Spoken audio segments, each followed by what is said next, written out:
नमः। श्री गुरु चरण कमलेभ्यो नमः। आनंद कंदं प्रभुदेव चंद्रं व्रजे स्वरूपे न पुरापि जातं प्रविश्य प्राप्तं प्रियप्राणनाथं परेशपूर्णं सततं नमामि।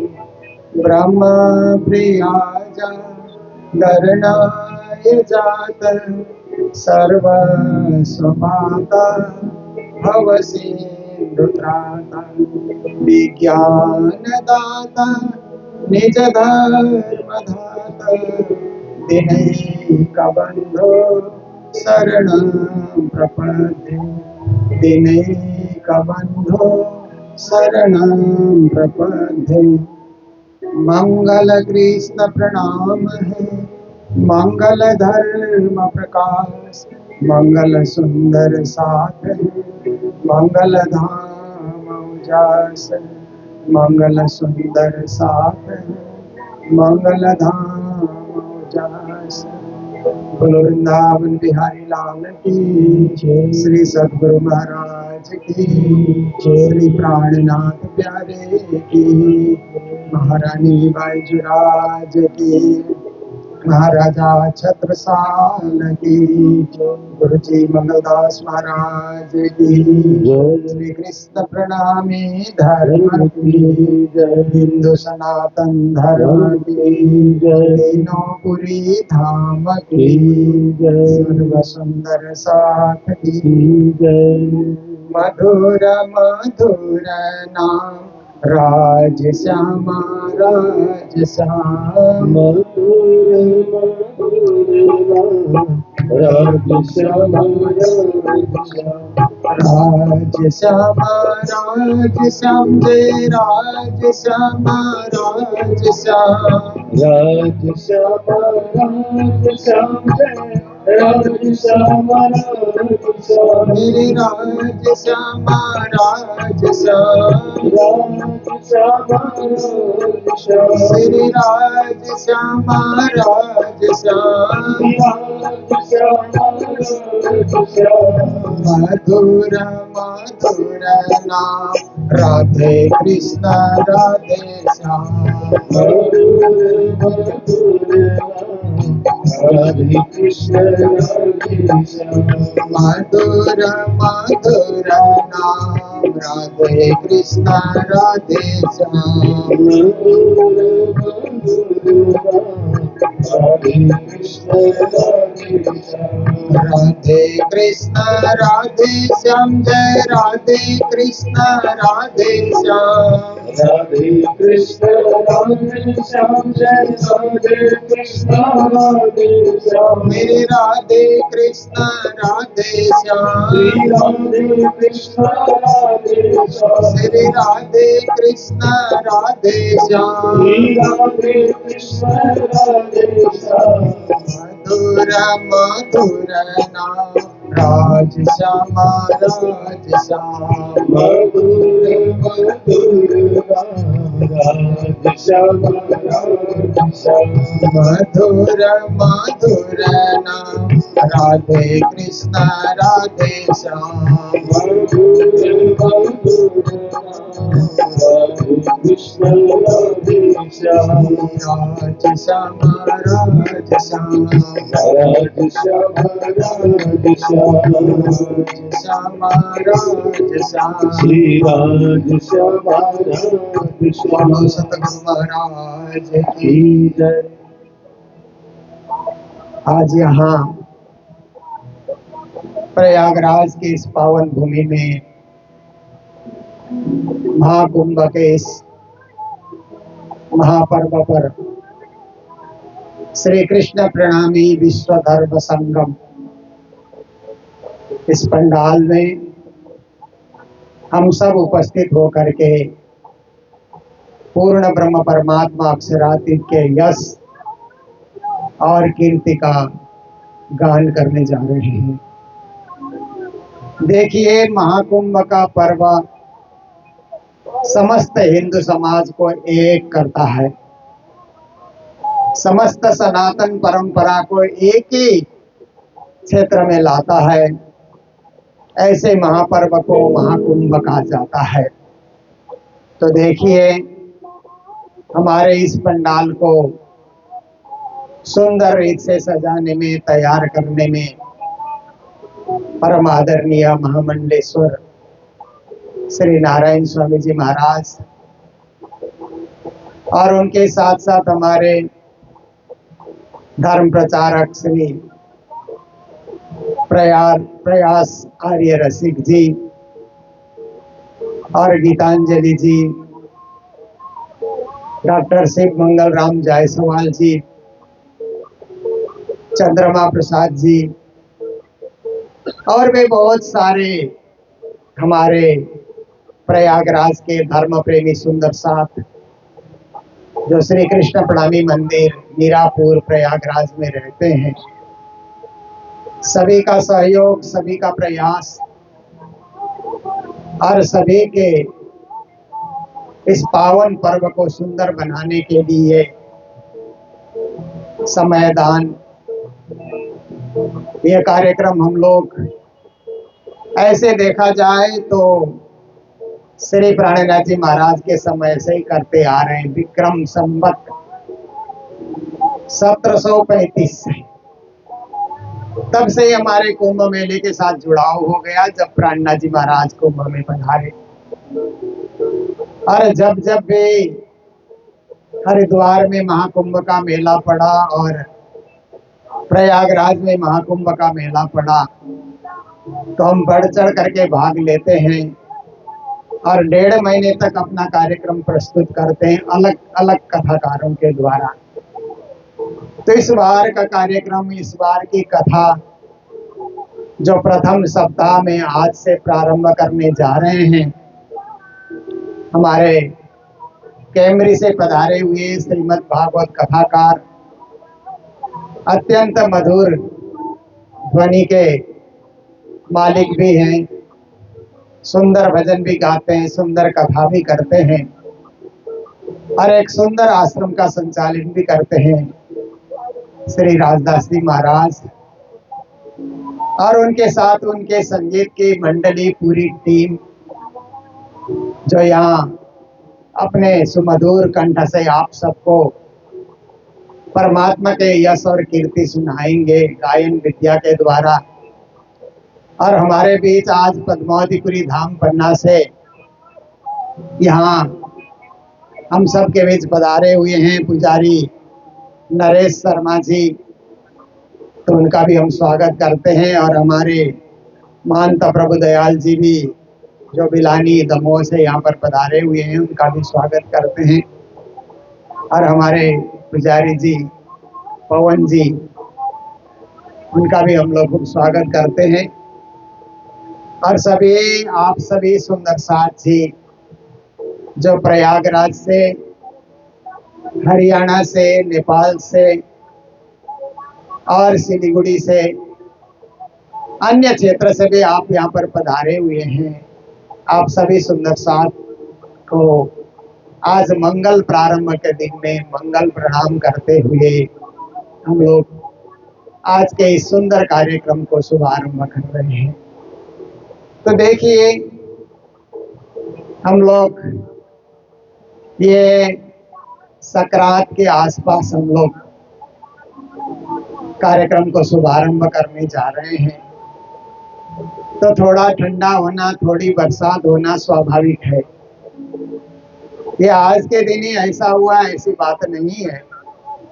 ये तो हर साल ही ऐसा कुछ ना कुछ होता ही है। ऋतु परिवर्तन, सर्दी गर्मी का अनुभव कराना, ये प्रकृति का नियम है।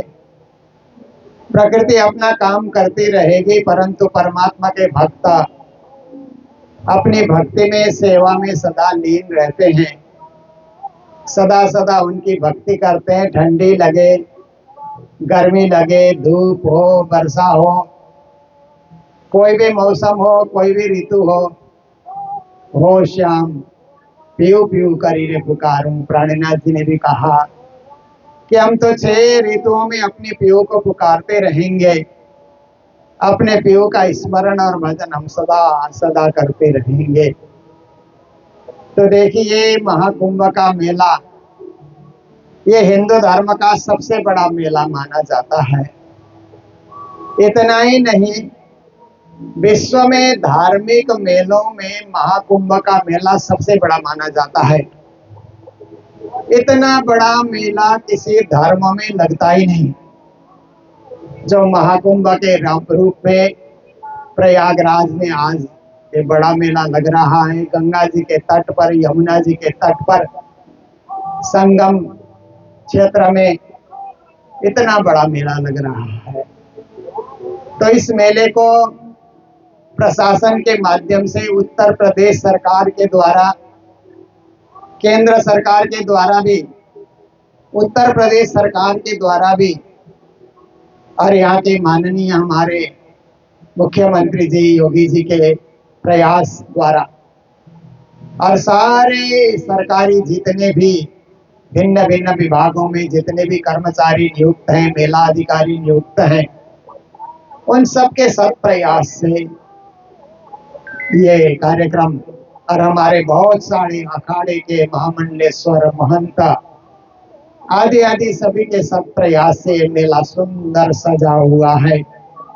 और बहुत सारे पंडाल में कथा शुरू हो चुकी है, कल ही से शुरू हो चुकी है।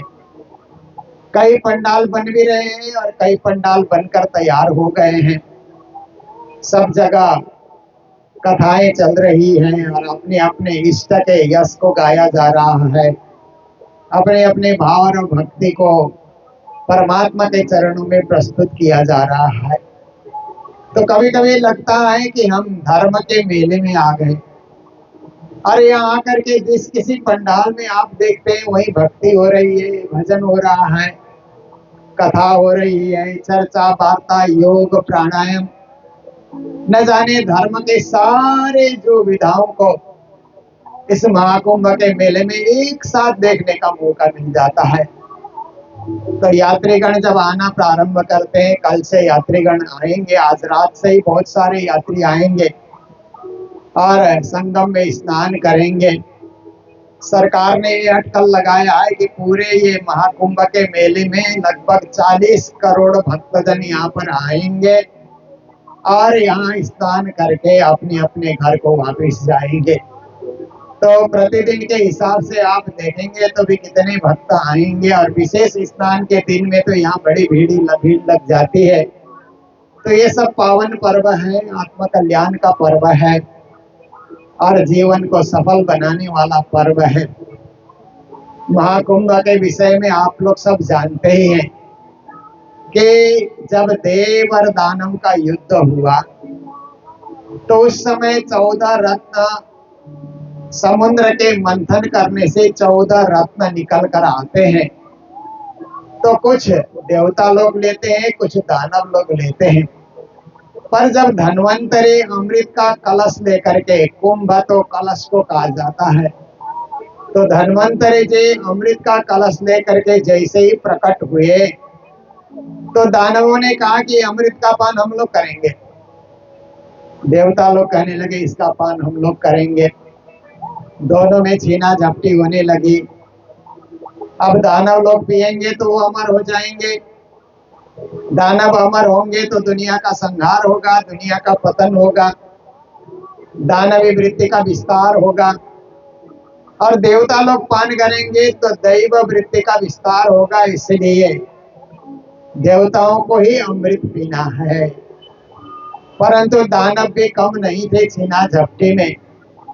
तो ऐसे समय में उस अमृत के कलश को इंद्र के पुत्र जयंत छीन करके आकाश में लेकर के जाते हैं और आकाश में भी देव और दानव उस अमृत को पीने के लिए आपस में भी लड़ पड़ते हैं। तो ऐसे समय में क्या होता है कि जब अमृत का कलश बचाने के लिए वहां पर प्रयास होता है तो 4 बूंदे अमृत 4 जगह गिरती है, ऐसा पौराणिक इतिहास आता है। और कुंभ के विषय में भी यही इतिहास बताया जाता है। ऐसे तो अन्य इतिहास भी हैं, पर मुख्य इतिहास यही है। तो 4 जगह अमृत की बूंदें गिरी, एक हरिद्वार में, दूसरा प्रयागराज में, तीसरा नासिक में, और चौथी बूंद जो गिरती है वो उज्जैन में। 4 स्थानों में, 4 तीर्थों में 4 बूंदें अमृत गिरने के कारण कुंभ के पावन पर्व पर यहाँ करके स्नान करने से अमृत पीने का अनुभव होगा, जीवन अमर हो जाएगा, ये विश्वास है। इसी विश्वास के चलते समस्त हिंदू समाज महाकुंभ के मेले में कुंभ स्नान करके अमृत पीने का, अमर होने का, अखंड पद पाने का, परम पद पाने का अनुभव करते हैं। तो ऐसे महाकुंभ में हम लोग भी उसी परम पद को पाने के लिए, उसी अखंड पद को पाने के लिए प्राणनाथ जी ने जो मार्ग बताया हमें, स्वयं प्राणनाथ जी महाराज हरिद्वार के महाकुंभ में 4 महीने तक रहे थे। 4 महीने महाकुंभ में रह करके सभी धर्मावलंबियों से बातचीत करना, विचार विमर्श करना, धर्म चर्चा करना, शास्त्र का अर्थ ढूंढ करके निकालना, सारे शास्त्रों का सार क्या है, मर्म क्या है, तथ्य क्या है, अनुसंधान करना, आपस में चर्चा करना, मोक्ष के विषय में चर्चा करना कि मोक्ष का अखंड धाम कौन सा है जो सबसे परे है, सबसे महान है, और जहां जाने के बाद आवागमन का चक्र छूट जाता है वो धाम कौन सा है, और उस धाम के मालिक का नाम क्या है, स्वामी का नाम क्या है, जो उस मोक्ष के परम धाम में निवास करते हैं उन परब्रह्म का नाम क्या है, रूप कैसा है, और उनकी लीला कैसी है, उनका धाम कैसा है। ये सारी बातें प्राणनाथ जी महाराज उस समय के उपस्थित संतों को, ज्ञानियों को, मुनियों को, महात्माओं को, त्यागियों को, सन्यासियों को बताते रहे। और सबके सब उस समय भयभीत थे, क्योंकि उस समय देश में मुगलों का शासन चलता था, और मुगल शासन में सबसे बड़ा अन्याय करने वाला औरंगजेब उस पर गद्दी पे बैठा हुआ था। और औरंगजेब ने ही काशी विश्वनाथ का मंदिर तोड़ करके वहां पर ज्ञानवापी मस्जिद बनवाया। केशव देव जी का मंदिर मथुरा में तोड़वा करके वहां पर इमाम शाही मस्जिद वहां पर बनवाया औरंगजेब ने। तो ऐसे समय में महामती प्राणनाथ जी धर्म प्रचार करते हुए आए हैं, और यहाँ पर हरिद्वार में महाकुंभ का मेला पड़ा है। तो सभी तीर्थ यात्री डर रहे थे कि इस प्रकार का, इस बार का कुंभ कैसे मनाया जाएगा, क्योंकि यहाँ तो शासन की ओर से भी सिपाही भेजे गए हैं, और बड़े बड़े संतों को कैद में डालने की तैयारी भी चल रही है। क्या होगा, कैसे होगा, सब भयभीत हो रहे थे। तो श्री प्राणनाथ जी महाराज अपनी सवारी लेकर के जैसे ही प्रवेश करते हैं तो सब निर्भय हो जाते हैं, अभय हो जाते हैं। प्राणनाथ जी के स्वरूप को देख करके सबको लगता है कि हो न हो यही हमारी रक्षा करेंगे। परमात्मा ने इनको ही हमारी रक्षा के लिए और इस महाकुंभ को सुंदर दृश्य से संपन्न करने के लिए हमारे बीच भेजा है। तो सबका सब ध्यान महामती प्राणनाथ जी पे केंद्रित हो जाता है, और प्राणनाथ जी महाराज भी उस हर की पैड़ी में ब्रह्म चबूतरे पे विराजमान होकर के ब्रह्म चर्चा प्रारंभ करते हैं। ये सब तो हम बीतक में सुनते ही आ रहे हैं, प्रतिवर्ष हम लोग सुनते हैं, पर हर एक चीज को एक भूमिका के रूप में हम लोग सुनेंगे तो उसका आशय क्या है और हमें किस मार्ग में चलना है, गुरुजनों ने हमें कौन सी राह दिखाई है, ये सारी बातों का पता लग जाता है।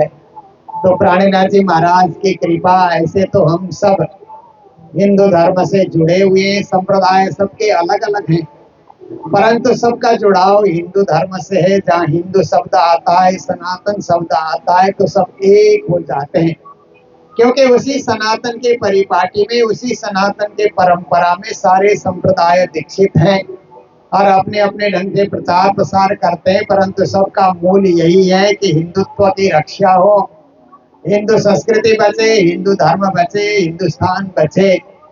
जैसे हमारे पूर्वजों ने लगभग 800 साल तक हमारे पूर्वज क्या है कि गुलामी झेलते रहे।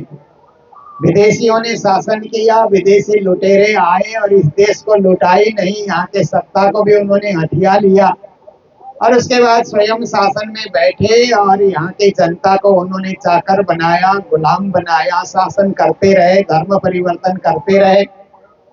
पर ऐसे समय में भी उन्होंने सनातन धर्म को बचा करके रखा, जबकि इतना भयंकर उनके ऊपर प्रताड़ना होती थी, धर्म परिवर्तन के लिए नए नए कानून लाए जाते थे, फिर भी उन पूर्वजों ने इस धर्म की रक्षा की, धर्म को बचा करके 800 साल तक उन्होंने अनेक संघर्ष करते हुए धर्म को बचा करके रखा। और आज आकर के लोग कहें कि आप सेक्युलर बन जाओ तो कौन मानने को तैयार होगा। ऐसे भयावह स्थिति में भी हम सनातन परंपरा की रक्षा करते हुए हम दुनिया में रहे, हमारे पूर्वज रहे, तो आज स्वतंत्र भारत में सेकुलर होकर के हम क्यों रहेंगे? हम सनातनी बन के रहेंगे। जो हमारे पूर्वजों ने विरासत में हमें सौंपा है उसका हम उसके अनुयायी बनेंगे, उसका हम अनुपालन करेंगे। तो ये सब शिक्षा ग्रहण करने के लिए ये महाकुंभ का मेला लगा हुआ है। और ऐसे महाकुंभ के मेले में इन विषयों में प्रत्येक पंडाल से जनता को ये शिक्षा दी जाएगी, भावुकों धार्मिकों को ये शिक्षा दी जाएगी कि अपने इतिहास को पढ़ो, अपनी परंपरा को देखो, अपने धर्म को देखो, अपनी संस्कृति को देखो और उसमें गर्व करो कि हमारी संस्कृति कितनी महान है और हमारा देश कितना महान है, हमारा धर्म कितना महान है, ये प्रत्येक को बोध होना चाहिए। तो यहाँ पर दो कथाएं साथ साथ में चलेगी। एक तो श्रीमद् भागवत की भक्तिमयी कथा आप लोग हमारे महाराज श्री राजदास जी द्वारा श्रवण करेंगे, और महामती प्राणीनाथ जी की वाणी को हम लोग कथा नहीं कहते, चर्चा कहते हैं, क्योंकि यहाँ किसी की कथा नहीं है, यह आत्मा की कथा है, परमात्मा की कथा है। तो आत्मा और परमात्मा की कथा को चर्चा इस रूप में हम लोग समझते हैं। ऐसे तो प्राणनाथ जी ने वाणी में कहा है, चर्चा कथा तो तेने कहिए, जे आप रोवे रो रावे, दिन दिन त्रास बदतो जाए, ते बंद हृदय न छुड़ावे। कहते हैं कथा कहो चर्चा कहो, बात एक ही है, परमात्मा के यश और गुण को गाना है। कथा के रूप में हम गाते हैं तो पद्धति सर आज क्या हुआ, कल क्या हुआ, ये लीला पद्धति सर सुनने का मौका मिलता है। चर्चा के रूप में हम लोग यश गान करते हैं तो सैद्धांतिक रूप से उसे समझने का हमें मौका मिलता है। तो श्री प्राणनाथ जी महाराज कहते हैं आप चर्चा करें या कथा करें, तो कहते हैं चर्चा कथा तो तेने कहिए, उसी को कहना चाहिए जो आप रोवे रो रावे। कहते हैं कथाकार भी भावुक बन जाए, कथाकार भी भक्ति सागर में डूब जाए, कथाकार के नेत्र भी सजल हो जाएं कथा करते हुए, और कथाकार भी आत्म विभोर हो जाए कथा करते करते, कथा में डूबे, कथा के अंतर्गत होकर के कथा के मूल्यवान वस्तुओं को ढूंढ ढूंढ करके निकाल करके श्रोताओं को बताए, और श्रोता जन भी सजग होकर के, द्रवीभूत होकर के, प्रेम में अलमस्त होकर के, भक्ति सागर में डूब करके उस कथा रस का पान करें। जो आप रोवे रो रावे, कथाकार भी कभी कभी आंखों से आंसू गिराए भक्ति की चर्चा करते हुए, और भक्तजन का हृदय भी द्रवित हो जाए, उनके आंखों में भी आंसू टपकने लगे। प्राणीनाथ जी कहते हैं उसी को कथा कहो, उसी को चर्चा कहो। और फिर अगली पंक्ति में कहते हैं दिन दिन त्रास बधतो जाए, ते बंद हृदय न छुड़ावे। कहते हैं कि दिन दिन हमें डर बढ़ता जा रहा है कि मरने के बाद क्या होगा, दुनिया छोड़ेंगे तो कहाँ जाएंगे। ये डर तो दिन दिन सता रहा है ना, जैसे आयु बढ़ती है तो डर तो शुरू हो जाता है, अब कहाँ जाएंगे, क्या होगा। इतने दिन तो संसार में जिए और संसार के मौज मस्ती को हमने स्वीकार किया, पर अब धीरे धीरे बुढ़ापे की ओर हम खिसकते जा रहे हैं, और समय खिसकने में कोई जोर लगाना नहीं पड़ता है, अपने आप ही सुबह दिन शाम, सुबह दिन शाम, रात, ऐसे करते करते समय बीता जा रहा है और साथ साथ में हम लोग भी धीरे धीरे किनारे होते जा रहे हैं।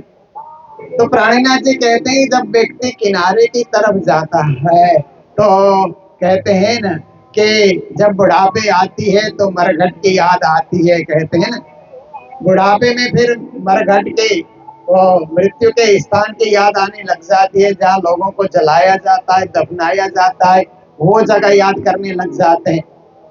पर जिनको भक्ति का प्रताप होगा, जो ब्रह्मवाणी सुनते हैं, तारतम वाणी सुनते हैं, ज्ञान की कथाएं और चर्चाएं सुनते हैं, तो उनको मरते समय में मरघट की याद नहीं आती है, परम धाम की याद आने लग जाती है। मेरा दिव्य धाम, आत्मा का धाम, परमात्मा का धाम, मूल धाम, मूल ठिकाना, वही तो मेरा असली स्थान है। इसलिए सभी के सभी फिर परम धाम की यादगिरी में संलग्न हो जाते हैं। कितना फर्क है ना, कोई मरघट को याद करके रो रहा है और कोई परम धाम को याद करके हंस रहा है, प्रसन्न हो रहा है। हंसते खेलते नाचते चलिए, आनंद में बुलाया खसम्मा। प्राणनाथ जी कहते हैं अगर आप अच्छी तरह परम धाम को समझोगे तो फिर मृत्यु का डर आपको जरा भी नहीं होगा। आप हंसते हुए, नाचते हुए, खेलते हुए परम धाम को जाओगे। कोई आपको रोक नहीं पाएगा, कोई शक्ति रोक नहीं पाएगी। तो इसके लिए उस दिव्य धाम का अनुभव होना हमें जरूरी है। श्री प्राणनाथ जी महाराज वाणी में कहते हैं ब्रज तने लीला कहे बले विषेखे रास, श्री धाम तना सुख वर्णवे दिए नीद प्राणनाथ। कहते हैं मैंने मेरी वाणी में क्या है, तारतम वाणी में क्या है, तो एक ही चौपाई में प्राणनाथ जी कहते हैं कि मैंने तारतम वाणी में ब्रज की लीला भी कही है। फिर कहते हैं मैंने रास के लीला का वर्णन भी किया है। ब्रज तने लीला कही बले विशेष रास, विशेष करके मैंने रास का, रस रास का भी वर्णन किया है। फिर कहते हैं श्री धाम तणा सुख वर्ण में मैंने परम धाम के सुख का भी वर्णन किया है ब्रह्मवाणी में। आप देखिए हिलवत में, परिक्रमा में, सागर में, श्रृंगार में आप परम धाम का वर्णन सुनते हैं, तो धाम का वर्णन भी उन्होंने किया है। ब्रज रास परम धाम का वर्णन इसमें आता है। और साथ साथ में जागनी का वर्णन भी है। जहाँ जहाँ प्राणनाथ जी महाराज गए, जहाँ जैसे लोग मिले उनके साथ उन्होंने चर्चाएं की, तो किरंतन की वाणी में पूरी चर्चा मिलती है, पूरे पद हमें मिलते हैं। वो सब प्राणनाथ जी ने जागनी के लीला के लिए प्रकट किए हैं। तो ऐसे इस वाणी में ब्रज रास, जागनी और परम धाम का वर्णन मिलता है। दिए नीद प्राणनाथ। कहते हैं ये वचन मेरे नहीं है, मेरे भी प्राणनाथ, हमारे लिए प्राणनाथ मेराज ठाकुर हो गए। इंद्रावती की वासना मेराज ठाकुर, हम सब सुंदर साथ के लिए प्राणनाथ है। पर प्राणनाथ कहते हैं मेरे भी तो प्राणनाथ हैं। आप सब ने मुझे प्राणनाथ माना सो ठीक है, पर मेरे भी प्राणनाथ है। पूर्ण ब्रह्म परमात्मा अक्षरातीत धनी, वो मेरे प्राणनाथ है। तो मेरे प्राणनाथ मुझे बख्शिश कर रहे हैं और मैं आपको वितरण कर रहा हूँ। ये ज्ञान कोई मेरा ज्ञान नहीं है, ये साक्षात पूर्ण ब्रह्म परमात्मा का ज्ञान है। वे ही मेरे हृदय में विराजमान होकर के ये ज्ञान प्रकट कर रहे हैं और इस ज्ञान को वितरित करने का मुझे मौका मिला है कि मैं आप सबको बांट रहा हूँ, आप सबको दे रहा हूँ। आप सब इसे ग्रहण करें, स्वीकार करें। तो देखिए कि हम लोग दुनिया में देखिए ना कि हर चीज की सफाई जरूरी है ना। अब जिस घर में आप रहते हैं उसकी भी सफाई जरूरी है। रोज घर की सफाई ना करो तो घर गंदा हो जाता है, झाड़ू लगाना पड़ता है, पोछा लगाना पड़ता है। मकान की सफाई भी बहुत जरूरी है और उसी तरह मंदिर की सफाई भी बहुत जरूरी है। जिस मंदिर में हम लोग जाते हैं, गांव का मंदिर है, शहर का मंदिर है, हमारा अपना मंदिर है, तो उस मंदिर की सफाई भी जरूरी है। क्योंकि मंदिर में सैकड़ों लोग आते हैं जाते हैं तो गंदगी ज्यादा और बढ़ने की संभावना रहती है। उसकी भी सफाई करना बहुत जरूरी है कि हम मकान को भी सफा रखें, मंदिर को भी सफा रखें। पर तीसरी बात है कि हम अपने मस्तिष्क को भी सफा रखें, मन को भी सफा रखें। क्योंकि मन में विचार विचार आने से, लोगों की बातें बार बार सुनने से गंदगी कहाँ से बढ़ती है? आप देखिए, लोग आने से गंदगी बढ़ती है ना। लोग न जाएं तो गंदगी बढ़ेगी नहीं। आज देखिए आप, हिमालय में लोग जहाँ नहीं पहुंचते वहां कोई गंदगी नहीं है। जिस हिमालय में लोग चढ़ गए वहीं कचरा उन्होंने डाल दिया, गंदगी फैला दिया। तो आप देखिए, लोग आने से गंदगी बढ़ती है, और लोगों की बातें सुनने से मानसिक रूप से भी प्रदूषण बढ़ता है, मानसिक रूप से भी गंदगी बढ़ती है। कुछ सुना रहा है, दूसरा कुछ सुना रहा है, तीसरा कुछ सुना रहा है, बार बार लोग सुना रहे हैं। तो सुनने से मन भी कभी कभी दूषित हो जाता है, मस्तिष्क कभी कभी कभी दूषित हो जाता है। तो उसको निकालेंगे कहाँ, धोएंगे कहाँ? तो ये सत्संग है, ये तीर्थ है, ये महाकुंभ है। ऐसे पावन स्थान में आकर के हम लोग भजन करते हैं, आरती करते हैं, पूजा करते हैं, सत्संग करते हैं, कथा चर्चा का रसस्वादन करते हैं। तो क्या होता है कि मन भी साफ हो जाता है, और मन साफ होता है तो हम घर को भी साफ करते हैं, इस घट को भी साफ करते हैं, और अपने मंदिर को भी, हृदय रूपी धाम को भी हम साफ करेंगे। हम विशुद्ध बनेंगे, पावन बनेंगे, निर्मल बनेंगे। ऐसी आत्मा को प्राणनाथ जी संबोधन करते हुए कहते हैं, सो इतभी होए चली धन्य धन्ना, धाम धनी भी कहे धन्य धन्ना, साथ में भी हुई यहाँ धन्य धन्ना, हुआ के धन्य धन्य हुए रात दिन। कहते हैं ऐसे जागृत आत्मा के लिए यहाँ भी धन्य धन्य कहा जाता है।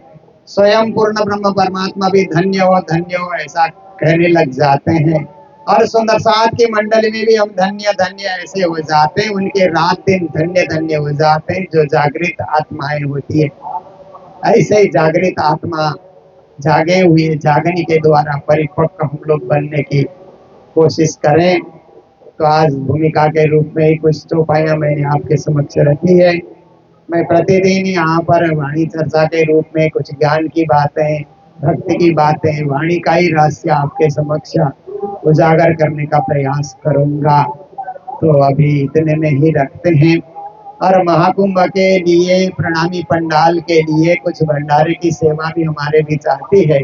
तो प्रथम दिन का आज का भंडारा तो मंगलधाम कालिम्पोंग की ओर से हम लोगों ने ये भंडारे की सेवा की है, और संक्रांत के दिन के भंडारे की सेवा हमारी बहन सुदेश जी ने वो भंडारे की सेवा प्रदान की है, जो दिल्ली रहती हैं। तो बहन सुदेशी को भी मंगल बधाई। और भी बहुत सारे भंडारे हमारे बीच आए हुए हैं। मैं नित्य प्रति वाणी चर्चा के माध्यम से आप सबको वर्णन करता रहूंगा, और जो कोई हमारे ऑनलाइन श्रोता हैं, जो दूर दूर रह करके सुनते हैं, अगर उनके मन में भी भंडारा देने की इच्छा हो तो मेरे से जरूर संपर्क करेंगे, और आप सबके भंडारे को स्वीकार किया जाएगा। तीर्थ यात्रियों का यह भंडारा रोज चलता रहेगा, और आपके धन का भी सदुपयोग होगा, जो ऑनलाइन सुनेंगे और जो प्रत्यक्ष यहाँ आकर के दर्शन करेंगे, सभी की सेवा को स्वीकार किया जाएगा। और आज से ये कार्यक्रम जो शुरू हो रहा है, ऐसे हमारे कार्यकर्ता तो 20-25 दिन से यहाँ पर सजा रहे हैं इस सुंदर पंडाल को और ठहरने की व्यवस्था को। और ठहरने की व्यवस्था में कुछ कमी और भी रह गई है, तो भी आप लोग जरूर, आप ऑफिस में आप लोग जानकारी देंगे, प्रयास जरूर किया जाएगा, आप सबको सुविधा मिले, आप सब आनंद से रहें, और आप सब संगम स्नान करें, जीवन को पावन बनाएं, और इस ज्ञान रूपी गंगा में भी आप लोग स्नान करके त्रिवेणी स्नान का आनंद यहाँ भी लें, वहाँ भी लें। ये आप सबसे प्रार्थनाएं करते हुए अभी की चर्चा को ही विराम दे रहे हैं। जय जयकार के साथ बोलो कृष्ण कन्हैया लाल की, सदगुरु महाराज की, श्री प्राणनाथ प्यारे की, आज के आनंद की प्रणाम।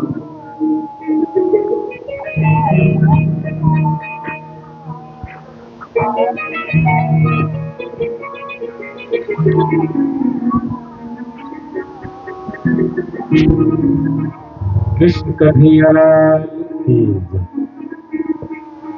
हम सुन रहे थे परम पूज्य परम वंदनीय गुरु महाराज के मुखारबिंद से वाणी चर्चा के माध्यम से कुछ महत्वपूर्ण बातें, राजी महाराज की बातें। आइए पूज्य गुरु महाराज व्यासपीठ पर विराजमान है, ज्यादा विलंब न करते हुए हम सब एक मीठी सी जयकारे में गुरु महाराज के चरणों में निवेदन करें।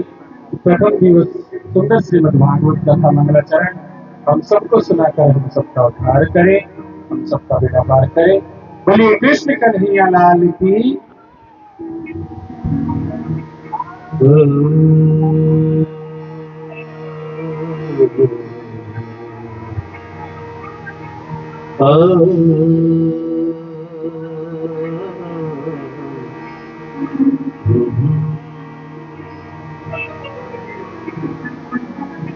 श्री परमात्मने नमः। श्री सद्गुरु चरण कमले नमः।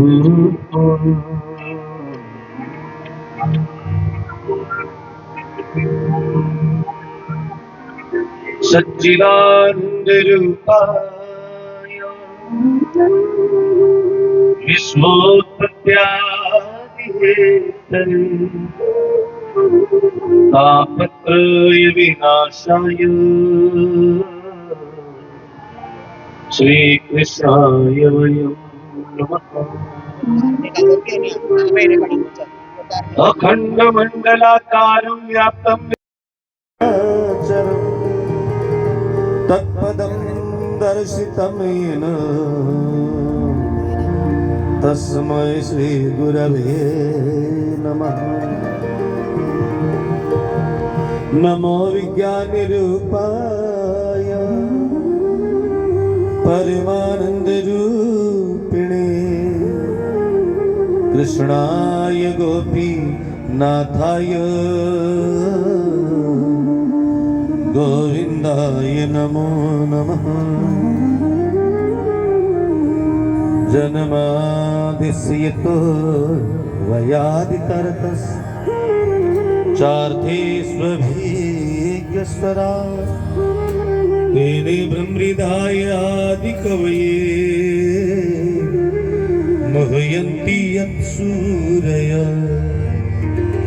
तेजवारि मृदां यथा विनिमयो यत्र त्रिसर्गो मृषा धाम्ना स्वेन सदा निरस्तकुहकम् सत्यं परं धीमहि। वंशे विभूषितकरान् नवनीरदाभात् पीताम्बरादरुणबिम्बफलाधरुष्टा पूर्णेन्दुसुन्दरमुखादरविन्दनेत्रा कृष्णात् परं किमपि तत्त्वमहं न जाने। तमेव माता च पिता तमेव बन्धुश्च सखा तमेव विद्या द्रविणं तमेव सर्वं मम देव देव। तन मन धन अर्पण कियो सब तुम पे ब्रजराज मन भावे सोई करो हाथ आपके लाज। प्रणाम करो गुरुदेव को धरि चरणों में शीश दास जान के दया करो बुद्धि दो बख्शीश। वंदो सतगुरु चरण को करो प्रेम प्रणाम अशुभ हरण मंगल करण श्री देव चंद्र जी नाम। प्राणनाथ निज मूल पति श्री महराज सुना तेज कुंवर श्यामा जुगल को पल पल करूं प्रणाम। सद्गुरु मंगल दास हो साथ सुंदर धाम आशीष अपना दीजियो होवे पूर्ण का होवे पूर्ण का। दृष्ट कन्हैया लाल की जय, निजानंद स्वामी की जय, श्री प्राणनाथ प्यारे की जय, श्रीमद् भागवत महापुराण की जय, वेद व्यास भगवान की जय, श्री सुखदेव मुनि महाराज की जय, भारत माता की जय, गौ माता की, अपने अपने गुरुदेव की, सतगुरु श्री मंगलदास जी महाराज की, गुरुदेव श्री दयालदास जी महाराज की, तीनों पुरी धाम की जय। जय श्री राधे, जय जय श्री राधे, जय जय श्री राधे। राधावर कृष्ण चंद्र की जय। आइए प्रार्थना करें, मीठी सी विनती करें परमात्मा के चरणों में और सब मिलकर कह दें, तुम मेरे जीवन के धन हो और प्राणाधार हो, तुम मेरे जीवन के धन हो और प्राणाधार हो, तुम मेरे जीवन के धन हो और प्राणाधार हो, तुम मेरे जीवन के धन हो और प्राणाधार हो। एक तुम दाता दयालु, एक तुम दाता दयालु, सबके पालनहार हो, तुम मेरे जीवन के धन हो और प्राणाधार हो, तुम मेरे जीवन के धन हो और प्राणाधार हो।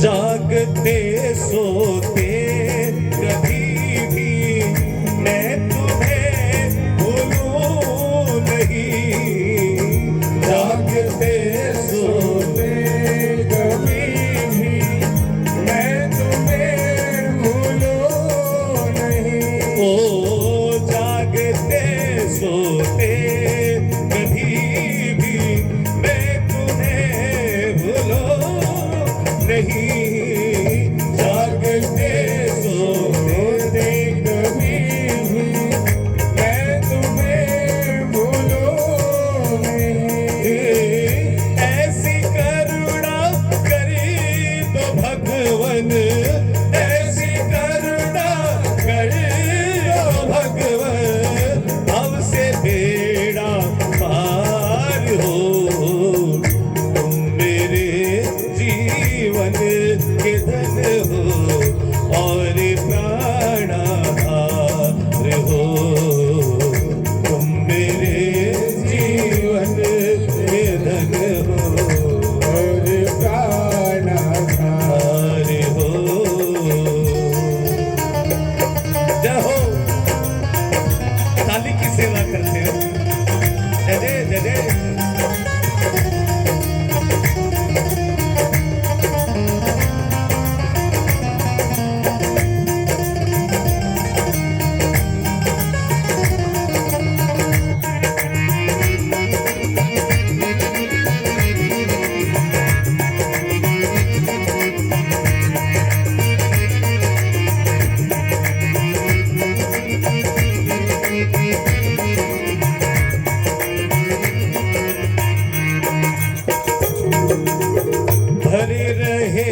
कृष्ण कन्हैया लाल की जय। श्रीमद् भागवत महापुराण की जय।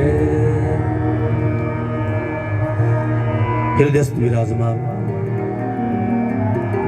परम पूज्य सदगुरु महाराज मंचासीन इस महाकुंभ के ही नहीं, जितने भी अर्धकुंभ, महाकुंभ या जो वार्षिक माघ का मेला जहां जहां पर भी आयोजित किए जाते हैं, अभी प्रातःकाल ही चर्चा हो रही थी। मैं अपने साथ आए हुए कुछ सुंदर साथ से एक बात शेयर कर रहा था, और शायद वो अति शक्ति नहीं होगी। पूज्य गुरु जी महाराज ये एक ऐसे संत है जिनको ऐसे शिविर की चिंता रहती है, जिनको कृष्ण प्रणामी धर्म को